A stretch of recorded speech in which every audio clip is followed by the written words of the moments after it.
Hello दोस्तों, वेलिज्म academy YouTube channel में आपका फिर से बहुत बहुत स्वागत है। दोस्तों, आज के इस वीडियो में हम पर्यावरण के मोस्ट इंपॉर्टेंट क्वेश्चंस को सॉल्व करने वाले हैं, जो कि आपके यूपी टेट 2021 साथ ही साथ आपके जूनियर सुपर टेट के लिए मोस्ट इंपॉर्टेंट है। दोस्तों, इस वीडियो में मैंने सारे क्वेश्चन सेलेक्टेड लिए हैं, जो कि आपके सिलेबस पर बेस्ड होंगे, साथ ही साथ आपके प्रीवियस ईयर क्वेश्चन पर बेस्ड होंगे। तो वीडियो को ध्यान से देखिएगा और वीडियो के लास्ट में मुझे जरूर बताइएगा कि आज के इस वीडियो में आपके कितने क्वेश्चन सही हुए। तो बिना देरी करते हुए चलिए शुरू करते हैं सबसे पहले क्वेश्चन से।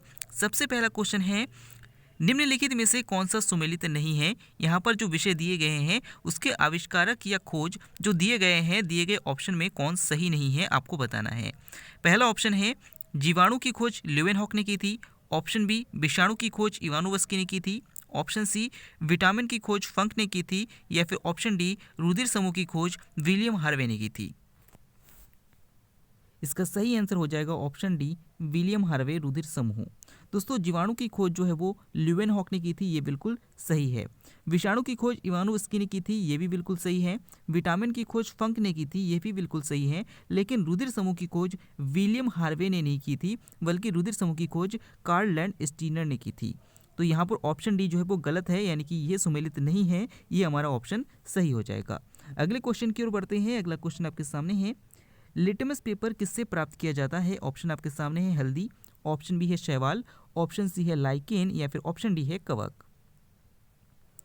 इसका सही आंसर हो जाएगा ऑप्शन सी, लाइकेन। दोस्तों, लिटमस पेपर आपने अम्ल और क्षार के बारे में पढ़ा होगा। तो अम्ल और क्षार की जो पहचान की जाती है उसे हम सूचक कहते हैं, यानी कि इंडिकेटर कहते हैं, जिनमें एक प्रमुख इंडिकेटर जो है वो कौन है, लिटमस पेपर है। और इसको जो है वो लाइकेन से प्राप्त किया जाता है, मोस्ट इंपॉर्टेंट है, याद रखिएगा। अगले क्वेश्चन की ओर बढ़ते हैं। अगला क्वेश्चन आपके सामने, हड्डियों में कौन सा प्रोटीन पाया जाता है। ऑप्शन आपके सामने है ossein protein, option B keratin protein, option C myosin protein, या फिर ऑप्शन डी हीमोग्लोबिन प्रोटीन। इसका सही आंसर हो जाएगा ऑप्शन ए, ओसिन प्रोटीन। दोस्तों, हमारी हड्डियों में ओसिन प्रोटीन पाया जाता है। अगर आपसे पूछा जाता है क्रेटीन प्रोटीन किस में पाया जाता है, तो बालों में और नाखून में कीरेटिन प्रोटीन पाया जाता है। अगर आपसे पूछा जाता है मायोसिन प्रोटीन किस में पाया जाता है, तो मांसपेशियों में मायोसिन प्रोटीन पाया जाता है। और हीमोग्लोबिन प्रोटीन जो है वो रक्त में पाया जाता है, ये आप सबको पता है। अगले क्वेश्चन की ओर बढ़ते हैं। अगला क्वेश्चन आपके सामने है, निम्न में से किसके कारण हमारे शरीर में रक्त का थक्का नहीं जमता। ऑप्शन आपके सामने है प्लीहा, option B haemoglobin, option C heparin, या फिर ऑप्शन डी लाल रक्त कणिकाएं यानी कि आरबीसीज। इसका सही आंसर हो जाएगा ऑप्शन सी, हिपेरिन। दोस्तों, हिपेरिन के कारण हमारे रक्त का थक्का जो है वो हमारे शरीर में नहीं जमता है। लेकिन अगर ये हिपेरिन वायु के संपर्क में आता है तो ये थक्का बनाने लगता है। जैसे कि अगर हमारे बॉडी के किसी भाग में कट लग जाता है तो क्या होता है कि हमारा रक्त जो है वो वायु के संपर्क में आ जाता है, और उस वाले भाग का जो रक्त होता है वो जम जाता है, और वहाँ से रुधिर का बहना रुक जाता है। अगर प्लीहा की बात करें तो प्लीहा के बारे में ध्यान रखिएगा कि जो प्लीहा है उसे आरबीसीज का कब्रिस्तान कहा जाता है। अगर आपसे पूछा जाता है लाल रक्त कणिकाओं के बारे में, तो याद रखिएगा लाल रक्त कणिकाओं का निर्माण जो है वो आपके अस्थि मज्जा में होता है, और इसकी मृत्यु प्लीहा में हो जाती है, इसीलिए प्लीहा को आरबीसीज का कब्रिस्तान कहते हैं। अगले क्वेश्चन की ओर बढ़ते हैं। अगला क्वेश्चन आपके सामने है, विश्व गौरैया दिवस कब मनाया जाता है। ऑप्शन आपके सामने है 4 फरवरी, ऑप्शन बी 20 मार्च, ऑप्शन सी 22 मार्च, या फिर ऑप्शन डी 22 अप्रैल। इसका सही आंसर हो जाएगा ऑप्शन बी, 20 मार्च। दोस्तों, विश्व गौरैया दिवस 20 मार्च को मनाया जाता है। विश्व कैंसर दिवस 4 फरवरी को मनाया जाता है। विश्व जल दिवस 22 मार्च को मनाया जाता है, और विश्व पृथ्वी दिवस 22 अप्रैल को मनाया जाता है। तो ये सारे क्वेश्चन इंपॉर्टेंट है, याद रखिएगा। अगले क्वेश्चन की ओर बढ़ते हैं। अगला क्वेश्चन है, मानव शरीर में पित्त रस का निर्माण किस अंग में होता है। ऑप्शन आपके सामने है यकृत में, ऑप्शन बी अग्न्याशय में, ऑप्शन सी आमाशय में, या फिर ऑप्शन डी पित्ताशय की थैली में। दोस्तों, इस क्वेश्चन को मैंने पिछली वाले वीडियो में आपसे पूछा था, और इस क्वेश्चन का आंसर बहुत से लोगों ने सही दिया है और कुछ लोगों ने इसका आंसर गलत दिया है। इसका सही आंसर हो जाएगा ऑप्शन ए, यकृत में।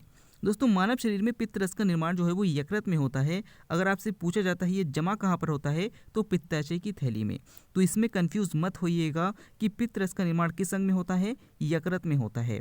अगर आपसे पूछा जाता है मानव शरीर की सबसे बड़ी ग्रंथि कौन सी है, तो वो भी यकृत है। अगर आपसे पूछा जाता है इनमें से कौन सी एक मिश्रित ग्रंथि है, तो याद रखिएगा अग्नाशय एक मिश्रित ग्रंथि है, क्योंकि इनमें से हार्मोन और एंजाइम दोनों निकलता है, ठीक है ना। तो ये इंपॉर्टेंट क्वेश्चन है, याद रखिएगा। अगले क्वेश्चन की ओर बढ़ते हैं। अगला क्वेश्चन आपके सामने है, निम्नलिखित में से कौन सा सुमेलित नहीं है? आपको बताना है कि यहाँ पर दिए गए मरुस्थल में कौन सा मरुस्थल दिए गए महाद्वीप में से सही नहीं है। ऑप्शन आपके सामने है Downs Australia, option B veld दक्षिण अफ्रीका, ऑप्शन सी पंपास अर्जेंटीना या फिर ऑप्शन डी स्टेपीज ब्राज़ील। इसका सही आंसर हो जाएगा ऑप्शन डी स्टेपीज ब्राज़ील। दोस्तों डाउन्स मरुस्थल जो है वो ऑस्ट्रेलिया में है, ये बिल्कुल सही है। वेल्ड मरुस्थल जो है वो दक्षिणी अफ्रीका में है, ये बिल्कुल सही है। पंपास जो है वो अर्जेंटीना में है, ये बिल्कुल सही है।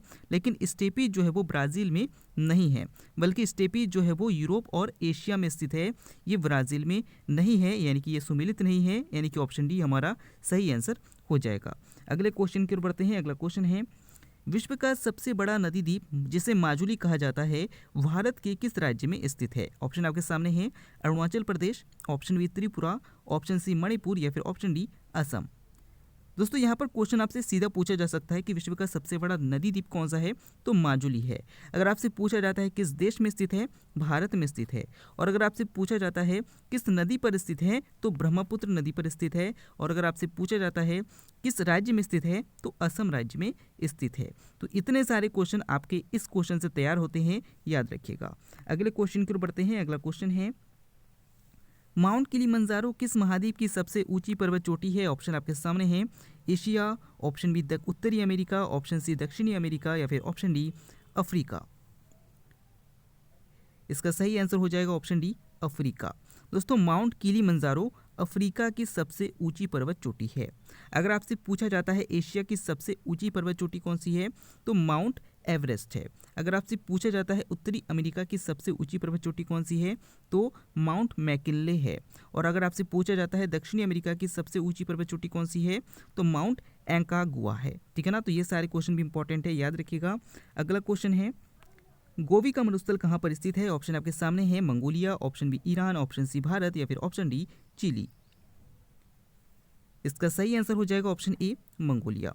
दोस्तों गोवी मरुस्थल मंगोलिया में है। दस्त-ए-लुत कहाँ पर है, तो ईरान में है। भारत में थार का मरुस्थल स्थित है।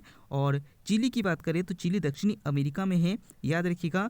चिली में भी मोस्ट इंपॉर्टेंट मरुस्थल पाया जाता है। और अगर आपसे पूछा जाता है कि विश्व का सबसे बड़ा मरुस्थल कौन सा है, तो सहारा मरुस्थल स्थित है। ठीक है ना, तो ये कहाँ पर है, अफ्रीका में है। अगले क्वेश्चन को बढ़ते हैं। अगला क्वेश्चन है, वे दो ग्रह हैं जिनके उपग्रह नहीं है, आपको बताना है कि किन दो ग्रह के उपग्रह नहीं है। ऑप्शन आपके सामने है पृथ्वी और मंगल, ऑप्शन बी बुध और शुक्र, ऑप्शन सी अरुण और वरुण या फिर ऑप्शन डी शनि और बृहस्पति। इसका सही आंसर है ऑप्शन बी बुध और शुक्र। दोस्तों बुध और शुक्र दो ऐसे ग्रह हैं जिनका कोई भी उपग्रह नहीं है। अगर आपसे पूछा जाता है सबसे अधिक उपग्रह किस ग्रह के हैं, तो याद रखिएगा शनि ग्रह के सबसे अधिक उपग्रह हैं। अगर आपसे पूछा जाता है कि पृथ्वी का एक प्राकृतिक उपग्रह कौन सा है, तो चंद्रमा है। ये भी इंपॉर्टेंट है, पूछा जाता है, याद रखिएगा। अगले क्वेश्चन की ओर बढ़ते हैं। अगला क्वेश्चन है, पूर्वी घाट और पश्चिमी घाट दक्षिण भारत के किस पर्वत से आकर आपस में मिलते हैं? ऑप्शन आपके सामने है विंध्याचल पर्वत, ऑप्शन बी कैमूर श्रेणियां, ऑप्शन सी नीलगिरी पर्वत या फिर ऑप्शन डी सतपुरा पर्वत। इसका सही आंसर हो जाएगा ऑप्शन सी नीलगिरी पर्वत। दोस्तों अगर हम इंडिया के मैप को देखें तो इंडिया के मैप के थ्रू आप इस क्वेश्चन को समझ सकते हैं। जैसे मान लीजिए कि इंडिया का मैप है, जैसे ही बने सिर्फ समझने के लिए हम यूज़ कर रहे हैं, याद रखिएगा। दोस्तों अगर हम मैप के थ्रू इसको समझने की कोशिश करें तो मान लीजिए कि ये हमारा इंडिया का मैप है, सिर्फ हम इसको समझने के लिए यूज़ कर रहे हैं। तो आपको पता होना चाहिए कि ये जो भाग है, इतना जो भाग है, इसे हम प्रायद्वीपीय भारत कहते हैं। इसमें जो पश्चिम की ओर का जो भाग है, इसे हम कहते हैं क्या, इसे हम कहते हैं सह्याद्री। और पूर्व की ओर के भाग को कहते हैं हम महेंद्रगिरी की पहाड़ियाँ स्थित है। ठीक है ना, तो याद रखिएगा कि महेंद्रगिरी की पहाड़ियाँ और ये सह्याद्री पर्वत दोनों आपस में आकर दक्षिण भारत के तमिलनाडु में नीलगिरी पर्वत से आकर आपस में मिलते हैं। तो ये क्वेश्चन भी पूछा जाता है। तो अगर आपसे पूछा जाता है कि पर्वतों की रानी किस पर्वत को कहा जाता है, तो नीलगिरी पर्वत को पर्वतों की रानी भी कहा जाता है। तो ये क्वेश्चन भी इंपॉर्टेंट है। अगले क्वेश्चन की ओर बढ़ते हैं। अगला क्वेश्चन है, सिंधु जल समझौता किन दो देशों से संबंधित है? ऑप्शन आपके सामने है भारत और चीन, ऑप्शन बी भारत और अफगानिस्तान, ऑप्शन सी भारत और बांग्लादेश या फिर ऑप्शन डी भारत और पाकिस्तान। इसका सही आंसर हो जाएगा ऑप्शन डी भारत और पाकिस्तान। दोस्तों सिंधु जल समझौता भारत और पाकिस्तान से संबंधित है। अच्छा, इस क्वेश्चन को पूछने का मतलब क्या है, जरा समझ लेते हैं। दोस्तों आपको पता है कि जो सिंधु नदी तंत्र है, अगर हम सिंधु नदी तंत्र की बात करें तो आप देखेंगे इस तरह से अगर हम बात करें समझने के लिए, तो आपको पता होना चाहिए कि यहाँ पर जो सिंधु नदी है, यहाँ पे मानसरोवर झील जो कि तिब्बत है, यहाँ से निकलती है, यहाँ से भारत में प्रवेश करती है और प्रवेश करने के बाद पाकिस्तान में जाते हुए अरब सागर में जाकर गिर जाती है। इसी सिंधु नदी की कई सहायक नदी है, जिसमें कि चिनाव नदी है, झेलम नदी है, व्यास नदी है, इसी तरह से आपकी बात करें तो सतलज नदी भी है, ठीक है ना। इस प्रकार से 6 नदियां पाई जाती है सिंधु की सहायक नदियां। इस पर एक विवाद था कि आखिर पाकिस्तान पर किन नदियों का नियंत्रण होगा और किन नदियों पर भारत का नियंत्रण होगा। तो इस पर 1960 में एक समझौता हुआ था, जिसे हम सिंधु जल समझौता कहते हैं, जिसके तहत ऊपर की 3 नदियों पर पाकिस्तान का नियंत्रण होगा और नीचे की 3 नदियों पर भारत का नियंत्रण होगा। तो आपको इस क्वेश्चन को समझ के याद करना होगा, जिससे कि आप ना भूले, याद रखिएगा, इंपॉर्टेंट क्वेश्चन है। अगले क्वेश्चन की ओर बढ़ते हैं। अगला क्वेश्चन है, भारत का सबसे बड़ा राष्ट्रीय उद्यान कौन सा है? ऑप्शन आपके सामने है, Jim Corbett national park, option B Kaziranga national park, option C Manas राष्ट्रीय उद्यान या फिर ऑप्शन डी हेमिस हाई राष्ट्रीय उद्यान। इसका सही आंसर हो जाएगा ऑप्शन डी हेमिस हाई राष्ट्रीय उद्यान। दोस्तों, भारत का सबसे बड़ा राष्ट्रीय उद्यान कौन सा है? तो हेमिस हाई राष्ट्रीय उद्यान है, जो कि लद्दाख में है। लेकिन अगर आपसे पूछा जाता है भारत का पहला राष्ट्रीय उद्यान कौन सा है, तो जिम कॉर्बेट राष्ट्रीय उद्यान है, जिसे पहले हेली के नाम से जाना जाता था। अगर आपसे पूछा जाता है जिम कॉर्बेट राष्ट्रीय उद्यान किस राज्य में स्थित है, तो उत्तराखंड में स्थित है। अगर आपसे पूछा जाता है काजीरंगा नेशनल पार्क कहाँ पर स्थित है, तो ये असम में स्थित है और इसमें सबसे अधिक एक सींग वाले गेंडे पाए जाते हैं।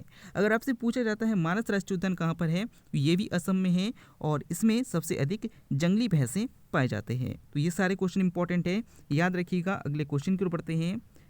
पर्यावरण संतुलन मानक के अनुसार कितने प्रतिशत वनों का होना उपयुक्त माना जाता है? ऑप्शन आपके सामने है, 24.56%, ऑप्शन बी 33%, ऑप्शन सी 44% या फिर ऑप्शन डी 50%।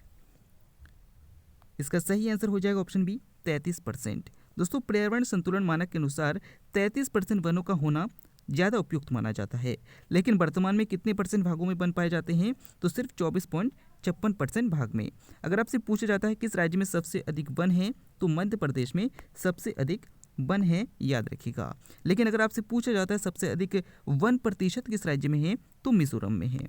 अगले क्वेश्चन को पढ़ते हैं। अगला क्वेश्चन है, निम्न में से किसे सीमांत गांधी कहा जाता है? ऑप्शन आपके सामने है, Kalidas, option B Chittaranjan Das, option C Rajagopalachari या फिर ऑप्शन डी खान अब्दुल गफ्फार खां। तो दोस्तों, इस क्वेश्चन का आंसर आपको हमें कमेंट के द्वारा बताना है। अगर आपने वीडियो को अभी तक लाइक नहीं किया तो वीडियो को लाइक कर दीजिएगा, चैनल को सब्सक्राइब कर दीजिएगा। अगर आप टेलीग्राम ग्रुप पर जुड़ना चाहते हैं तो दिए गए डिस्क्रिप्शन में टेलीग्राम का लिंक दिया गया है, वहाँ से आप जुड़ सकते हैं। वीडियो आपको कैसा लगा, आपके कितने क्वेश्चन सही हुए, कमेंट करके जरूर बताइएगा। हम फिर से लौटेंगे एक नया इंटरेस्टिंग वीडियो लेकर, तब तक के लिए